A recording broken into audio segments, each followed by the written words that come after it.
Zile timu ambazo zinajiandaa labda na michuano mikubwa kimataifa kuendelea kuwa na performance nzuri, lakini Singida sidhani kama ni bahati mbaya. Kwa msimu huu kuna wakati walipitia nyakati ngumu na waliweza pia kutoka kwenye hizo nyakati ngumu, na ndio maana ukienda kuitazama timu yao kwenye michezo 28 wameshinda karibia michezo 15.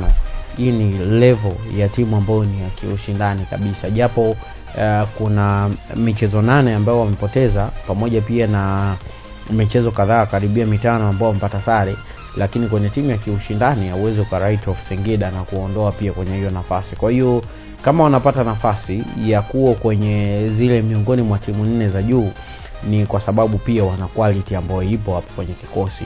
Baadhi ya timu za hapa kwenye ligi yetu haijalishi kwamba huwa wanaenda kuchukua pale wachezaji, lakini hii ni miongoni pia mwa timu ambayo inaweza ikasajili wachezaji wengi wazuri kutokea nje na kuwa pia hata na tunasema ile technical bench ambalo limeshiba vizuri na kuwepo kwenye timu kwa ujumla na kuipa matokeo. Kwa hiyo hichi ambacho wanakifanya sasa hivi sidhani kama ni bahati mbaya, na kitu kizuri pia kingine wanaenda kucheza pia mechi za mwisho za kiushindani. Nafasi waliopo tayari wameshaisecure. Kuwa na alama 50 ni kitu kizuri. Timu inapokusanya alama 50 kwenye msimu ni tofauti na jinsi ambavyo timu zingine labda zinamaliza kwenye alama 30 pamoja pia na zingine zinamaliza kwenye alama 20 na kitu. Kwa hiyo Singida imeshajiwekea level ya tofauti na miongoni mwa hizo timu zingine ambazo ni za katikati. Nadhani kitu kikubwa ambacho wanahitaji tu kukifanya ni kama itakuwa ushindani zaidi ambao wanaenda kuwa na nyakati tofauti ambazo ni nzuri. Nakumbuka msimu uliopita walicheza kwenye FA kwa finali, lakini misuli ya timu yao bado haijafikia kuwa kila mara labda wanafikia kwenye hizo ngazi. Kwa hiyo wawekezaji au mtu ambaye yuko nyuma ya Singida, hilo jambo analiona inaweza isiwe ni timu tishio kwenye hizi timu 4 za juu, lakini bado kuwa zile timu ambazo zinaweza zikakupa faida. Na tunajua kuna timu nyingi sana zimewahi kuja na zikajaribu kushika ile nafasi ya 4.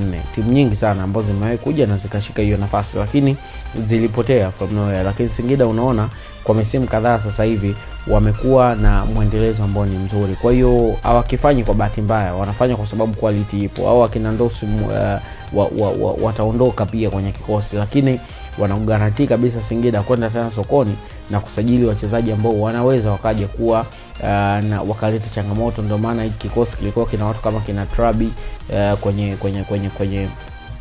kwenye timu na wachezaji wengine pia ambao wengine walikuwa wanapata nafasi na wanaenda sehemu zingine. Kwa hiyo mimi nadhani kwangu quality yao bado ipo kwenye hiyo level. Ukizihesabu zile timu 4, Simba, Yanga labda na Azam, hauwezi ukaiacha Singida kuwrite off kutoka kwenye hiyo nafasi, kwa sababu hata hao kina TRA ambao wanapambana na JKT kuna wakati pia wanapoteza hiyo form. Kwa hiyo Singida alipoteza form, lakini sasa akaanza tena kurejea kwenye form ambayo ni nzuri, na ndio maana leo unaona karibia mechi 4 mfululizo hii timu imepata matokeo ya ushindi. Wanaenda kucheza dhidi ya Simba ambao ni mechi ngumu pia, na unaona pia ni mechi pia kiushindani ambayo inakuja mbele siku ya Jumamosi.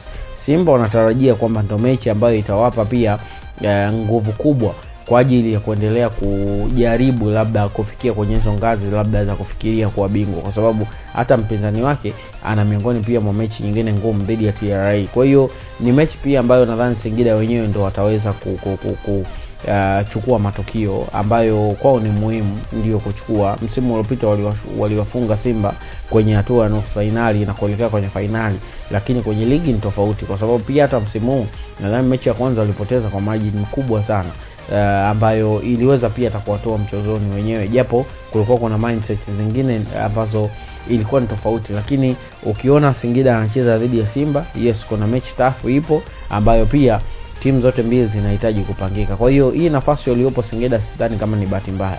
Wanayo quality na wameionyesha, lakini kuna msingi pia wanahitaji kuendelea nao kama wanaijenga timu ambayo ni bora zaidi.